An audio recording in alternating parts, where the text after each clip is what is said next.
This program was first broadcast on Canterbury's access media station, Plains FM, and was made with the assistance of New Zealand On Air. Hello everybody, and welcome to God is Not Absent, a podcast in which we share stories of faith in the lives of New Zealanders today. This podcast is hosted by me, Apurva Patel-Kana, a young woman who has embarked on her own journey with God and is incredibly curious to know if God really is as dead or absent as many Westerners seem to think. I'm hoping that through this podcast we'll see how vibrant and how real God really is. Because if God really is not absent, well then, that changes everything. Well, hello everybody, and welcome to another episode of God is Not Absent. This week we have Matt Mischewski joining us. Welcome, Matt. Thanks a lot for having me. All good. So Matt and I, we met at university. We met at a pro-life group because both of us believe that life begins at conception, which is awesome. And yeah, I guess that's where our friendship started. And talking to you, Matt, you have such, I think your faith is actually very powerful in the sense that you have a lot of conviction and you have a lot of foundation for your conviction. It's not just based on your feelings. You have a lot of evidence for why you believe what you believe. And I found that really cool over the years, and it's really challenged me in my own faith because I remember we would have lots of conversations and you would just spit scripture and talk about all these verses in the Bible and why you believe what you believe. And I just did not have that knowledge in myself. And so, that really challenged me in my faith. But yeah, I wanted you to come on to kind of share more of your faith, and I wanted to, just know, have more of an insight of what your story is and for sure. Why you believe what you believe. Before we start, do you have a story for us that is very embarrassing on your part? Well, I do have a story. It's not so embarrassing on my part. But like it was just I thought I might as well share it because it was incredibly funny and it kind of involves me. But so yeah, like it's actually more embarrassing for Paul Burrell. I don't know, some listeners might know Paul Burrell, but yeah, it was after the first lockdown and we were just we were eager to get out and do some fishing because we for ages we hadn't been out and do anything because we were just locked inside.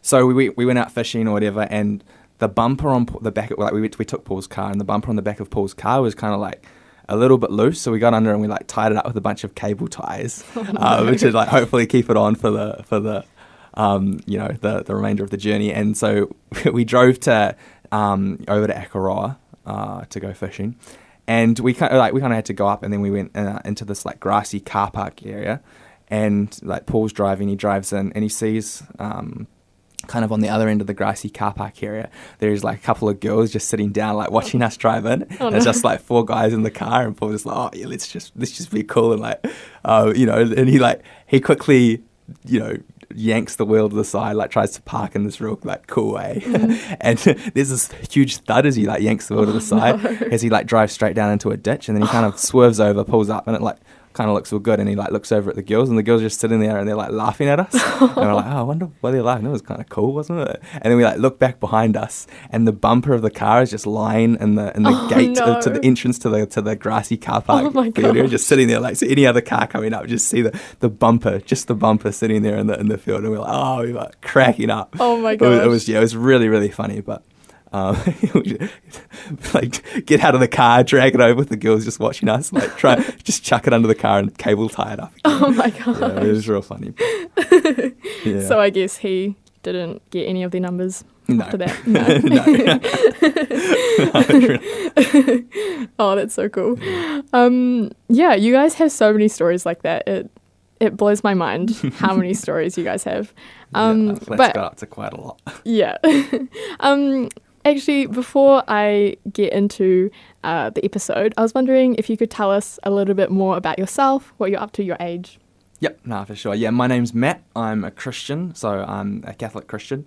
I'm 23 years old. I did software engineering at university and now work full-time for a software company here in Christchurch. I've got 8 younger siblings. So I'm the oldest of 9 kids, which is awesome. It's really, really cool, being the oldest of 9. And I was homeschooled like all the way through primary school, high school, before coming to uni. I really like basketball. That's like the sport I play a lot. And then, I also really enjoy apologetics, which is a bit of a Christian word or whatever, but basically it means, defending your faith or understanding your faith or knowing your faith. So I really like it's important to me to, like you alluded to earlier, but to know why I believe what I believe and not just believe it because, of some sort of feeling or I like to be able to give a good answer if someone asks me questions. And oftentimes I can't give a good answer. And so it's like, I need to go find out about that. So then I come back to them and can give a good answer. So that's one thing that's been pretty huge for me in learning my own faith. And Awesome. So coming back to your childhood, you were homeschooled. Mm-hmm. Can you tell us what that was like growing up for you? Yeah, it was real good actually. Especially when I look back now and like think about it, it was really cool because it allowed me to study a bit more, what I wanted to learn. So there was more freedom there, and then like obviously you'd still have the same, maths, English, science, whatever, and very similar to what they were doing in schools all the way through. And then in my last couple of years, I took like NCA papers through Te Kura, the correspondence school. So I was doing exactly the same as what kids were doing in school for the main papers. But it allowed me to be able to manage my own time, essentially. So, for example, I would get up early in the mornings and do basketball, and then work through the day, and then I could just go out to my basketball hoop out on the driveway again and do more basketball, or whatever it was. And then when I got older and I had more schoolwork, I could get up early in the morning. I could start at 6 o'clock if I wanted, and get essentially all my schoolwork done by lunchtime, and then just have the whole afternoon off, or just to do other stuff, or which that was really cool, that flexibility. And it was especially in my final years, as you have more workload and everything, you really need to start managing that a bit more, since it is a lot on you to be able to time manage that. So that gave me a lot of really good skills going into uni, just knowing how to manage my time and be effective with it. There were obviously there are drawbacks to homeschooling. One, probably the most common one, is you're kind of more socially awkward a lot of the time, or it's a bit of a stereotype, but it's not exactly a stereotype because it is kind of true. So there, if you are going to homeschool, you got to look for ways around that for your kids. So for me, it was real good to be able to. I was play basketball with, at Middleton Grange. That school. And so I was always doing sport with others and hanging out with others. So for me, that wasn't really an issue, but I have seen it in other issue to be an issue for other people who are homeschooled. But if you can find ways around that, and then I think homeschooling is really good. And there was never really a time when I wanted to go to school. A little bit, I wanted to go to play basketball and go to nationals or whatever, but there was nothing ever too major, and nothing I don't regret homeschooling at all. So that was awesome. Yeah. Cool. So you grew up in a Catholic household, and that's slightly different to other churches. So can you tell us a little bit about what Catholicism means to you? Yeah. So it is slightly different from other churches. We obviously hold the same fundamental beliefs and everything, but there are differences, which was actually one of the things which kind of really grew my own faith. Was even though these, in the grand scheme of Christianity, they're actually very small differences in a lot of ways, but they're still important, and you're still so. It was often having conversations with mates from other churches who they'd say well, you're Catholic, why do you believe this, or what do you think about this, and when I was younger, I don't know, and I couldn't give them a good answer. So, and I didn't like that feeling at all. So it was a real big driver for me to go and find out. So I'd talk to my dad, talk to others around me, just Google it, and then try and come back to them with a really good answer for whatever it was that they were asking about. So that was a real big thing for me to grow my own faith, and Yeah, and I love Catholicism, and it's like the way I feel it encompasses Christianity, like it's the fullness of Christianity, in my opinion. So, not in my opinion, but yeah, so just like the depth and how everything fits together, and just that's the Christian faith in general, like how it just fits together so well, and you can just look at one part on the entirely different point of aspect from another part of Christianity, and you can just see how they kind of mesh and how one thing affects the other, even though they're so far apart from each other that you could take them completely on their own, you wouldn't really see the connection. But then when you get to know a little more, you see how it's all connected through Jesus and the church and the scripture, everything. Like it's just I love it. Well, actually, I think that's something I love about the Bible as well, how it's quite a unified story, which I didn't realize until later on. So I think that is one huge commonality that we do have. Yeah, for sure. Yeah, that both of our faith is founded on Jesus, which is pretty cool. So I guess I'm curious to know, when did your faith become your own? Yeah, so I guess kind of probably when I was 13, 14, and similar to what I was just saying, it was, mates from other churches who would ask me questions about why I believed what I believed. Atheists and non-Christian mates who would say, "Oh, you're a Christian. Why do you believe Jesus rose from the dead?" Or things like that, which to an outsider that seems kind of crazy. Like, why would you believe something so radical or like crazy as that?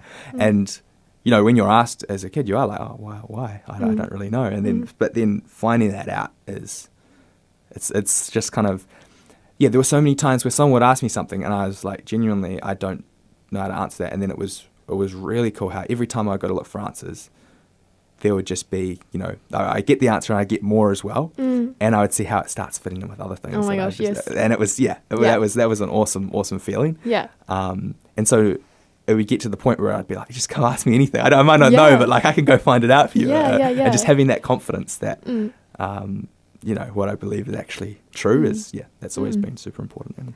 Oh my gosh, I totally relate. Like, for ages, I didn't realize that you could get so many answers to the questions that people have, to the questions that I had.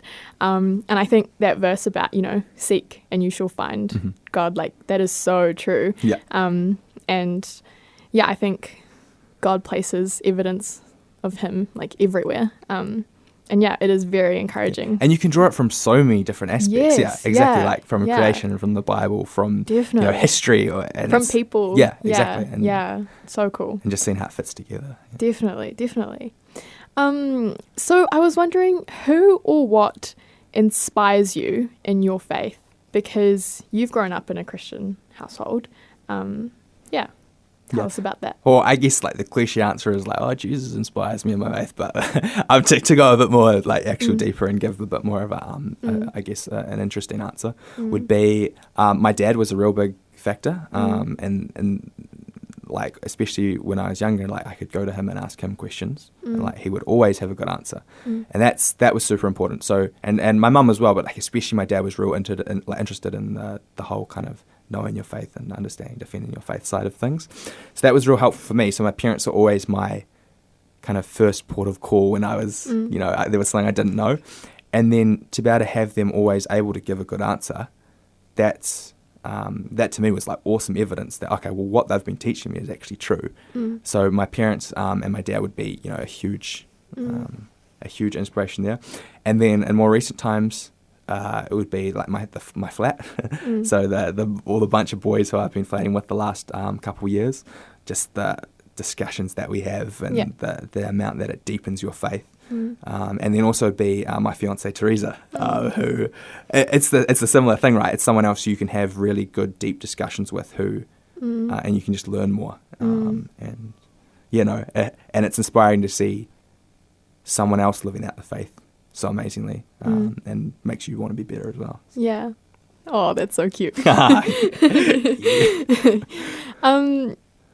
I guess learning is something that's really important to you and constantly deepening your faith. Yeah.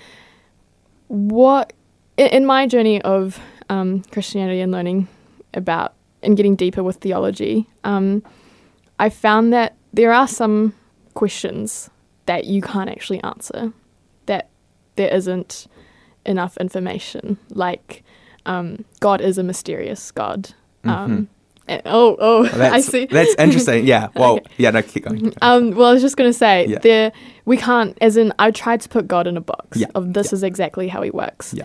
And it's hard to do that, actually. Yeah. Well, we're so limited in our own human Exactly. understanding that we can't fully comprehend a lot of things about God. There we go. Yeah. And I think it says, in the Bible that God's ways are higher than our ways. Yeah. Well, sorry to interrupt. Just one thing I do think it's it's kind of important to note though is that even if we can't fully comprehend it, we can at least kind of understand it to a certain degree. Mm-hmm. So we can say, and obviously this is what you would believe as well, but we can say, well, this is true, and I might not be able to understand how God could, exist in eternity past forever and not have a beginning. My mind can't comprehend that, but I can understand that is what God is. And so, yeah. So I don't know, that's just a comment, but yeah. Okay. So yeah, in your life, you've gone through a lot of changes, a lot of major changes. So you started uni, and from uni you went to work. You have a fiance now. Mm-hmm. Congratulations. Thank you. Yeah, can you tell us your experience of these transitions, and where do you think you saw God in these times? Yeah. Well, I kind of touched on it a little bit earlier about going from homeschooling into university. A lot of people often ask me, was that like a tough transition?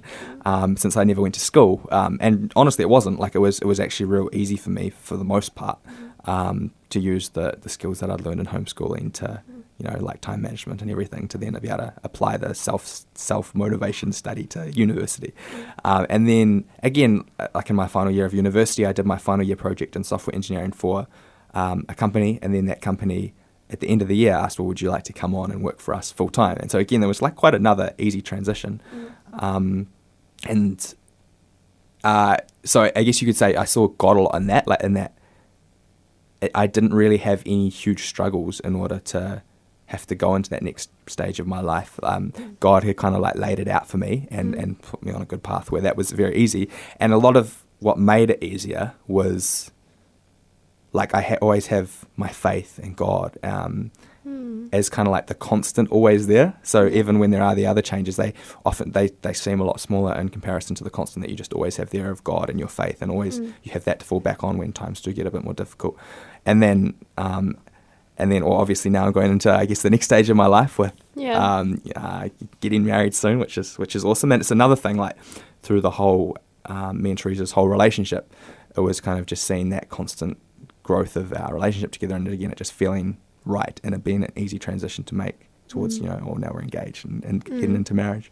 And again, just, the constancy of the faith there, and always having that to fall back on. And I guess in the Bible, God does share a lot of his wisdom on how to live your life, and it's meant to make your life easier. Yes, that's a really good point. Yeah. And it's so cool that you trusted that and followed that, and your life has been easier because definitely, of trusting in God's wisdom. 100%. And I was really lucky with parents who taught that to me, and then when I had questions, gave me good answers, so I continued to listen to them.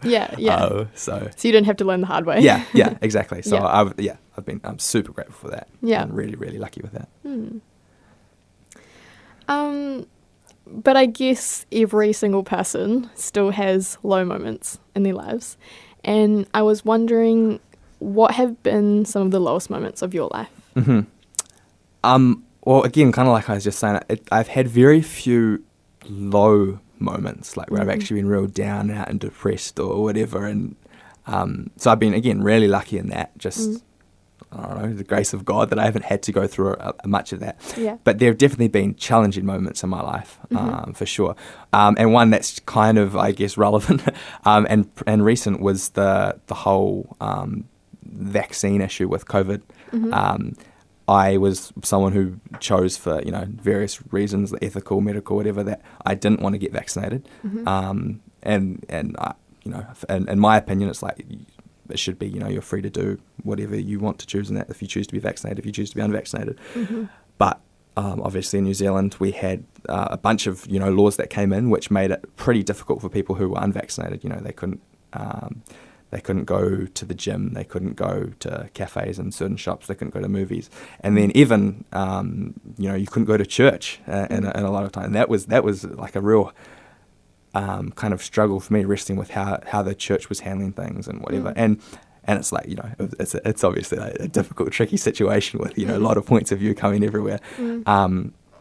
But that was something like I had to think about, like, well, what if I lose my job, or what if I, all these what ifs, or like what's going to happen if I made the right decision here to not be vaccinated, and and like ultimately I came to the conclusion that yes, it was, and there were a whole lot of people around me who had made similar decisions or supported my decisions, and that made it a lot easier. And that was a cool thing about it all, seeing God working in a challenging time, is that He brought a lot of people closer together, which was actually really, really beautiful, really cool, and made that the whole thing a lot easier. And now it's much easier. Like, looking back, you can be like, it's like I haven't even thought about it for the last 2 months really, because everything's for me more or less back to normal. But in the moment, there were some times where it was quite challenging, and I really had to pray about it a lot. And but. That was it was cool to see how God worked in bringing good out of it, and the friendships that were drawn closer. Yeah, I think that's super cool, because I think a lot of Christians have had discussions about whether it's a God thing to get a vaccine or not get one, and like, what does God want? And of course, everyone has different opinions, which is what you'd expect. But I think what's super cool is no matter what your decision was, God still used that to bring good. And He still took care of you. And it wasn't like you made the decision with bad intentions. No. Not at all. So I don't think the right question is it the right or wrong thing to do? And there's a whole lot of debate and arguing you can get into it from both sides. But I think what's super cool is, God showed up in your decision, which is super cool. Yeah, definitely. So, Matt, as we come to the end of the episode, I'm curious to know, what is God doing in your life at the moment? Yeah, that's a good question. There are a couple things that I feel like He's kind of calling me to do, or that I want to try work towards doing, and also one of them is kind of obvious would be with marriage with Teresa. Like, that just feels so right in my life right now, and something that I really want. Like, I really want to marry. I want to be able to, be a dad, have kids, and be able to, raise and support a family. That's all. That's kind of, that's what I see my life being. That's what I feel my vocation is. And just, to be able to live and provide and support a family and everything. That's like super cool for me. And then kind of in regards to what another thing I'm real kind of passionate about is helping people who struggle with sexual sin, like pornography and everything. And that's like a massive problem in today's society. So be able to help people who have struggled with that, or help them get out of that, and help them get out of addictions to pornography and other sexual sin like that. Just because, it is such a massive problem, and that's something that I'm, trying to work towards developing. And even better would be like how to stop them from even falling into it in the first place. So that's when you're young, kids like 8, 9, 10. How do you prevent them from even falling into pornography and stuff, or seeing it in the first place? So that's another kind of thing on my radar at the moment that I feel God wants me to do. So do you have ideas about how you do that? Yeah, so there's the I don't know if you would have heard of it, the John Paul II Centre for Life. So I'm they're actually pushing some pornography programs, and that like help you get out of pornography, or dealing with spousal betrayal in marriage and things like that. So that's going to be starting up soon, hopefully. And so I'm looking to be involved with that. And then there are just some things I want to do on my own, like just like groups of young men helping, and there's already stuff that I'm doing as well. So Yeah, but it is like a really kind of, it's not a subject that's talked about that much, really. No. And there's a lot of shame. Well, there is, around yeah, it. of course, Yeah. and it's also, but that's also something that helps a lot of people get out of it, is when you actually do talk about it and you do bring it to the Totally. light and everything. That's when it's much easier to fight it. So yeah, that's one thing that I'm real passionate. I've seen that I really do want to help people with. So if I can do that in any way, that would be awesome. Yeah, no, that is so cool. I love that. That's on your heart to help young men. Yeah, that's awesome. Well, and young women as well. It's not just a young men problem. There are a lot of young women as well who struggle with it as well. And a lot of the time it is kind of just looked at as a guy's problem. But there's plenty of women who struggle with But I it guess as you well. wouldn't help them. Yeah, no. but it's not just that. It's not. It's not just totally. a young men's problem. Yeah. Totally. Yeah, definitely. So I guess we are at the end of the episode. Thank you so much for sharing your faith with us, Matt. Again, the conviction you have for God is, it's really awesome. Thank you. And I think it's so cool that even though we have slightly different beliefs in our faith, ultimately, it's so cool how God can work in both of our lives. It's so cool that we can be unified. Yeah, and that we can discuss these things, like the things that we disagree with as well. Like it's cool to be able to discuss those. Yeah. I think your faith definitely challenges me, and I hope that some Protestants' faith challenges for sure, massively. Massively. Yeah. Would you like to introduce a song to finish the episode and tell us what it means? Yeah, so that'll be a bit of a different one. So the song's called Media Vita. It's actually like it's a Gregorian chant, which is a very Catholic, so old Catholic music. Which I thought I would choose just cause for this episode. Crack up. Yeah, so it's in Latin, and basically it means, even in life where we're still in death without you, Jesus. Basically, save us, Jesus. So that's the meaning behind the Latin words. I was introduced to the song a couple months ago, and it was like a cool, very like Catholic. Yeah. So I thought I'd choose it for this episode. Yeah, well, it is very different, just like you, Matt. Thank you. Thank you so much, guys, for joining in to this episode. We hope you enjoyed it, and we hope you enjoy the song and find it very beautiful. Cool, thanks for having me.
Thank you for listening. Tune into our episodes every other Sunday at 12:30 p.m. on Plains FM 96.9. Otherwise, catch us on Spotify or Apple Podcasts.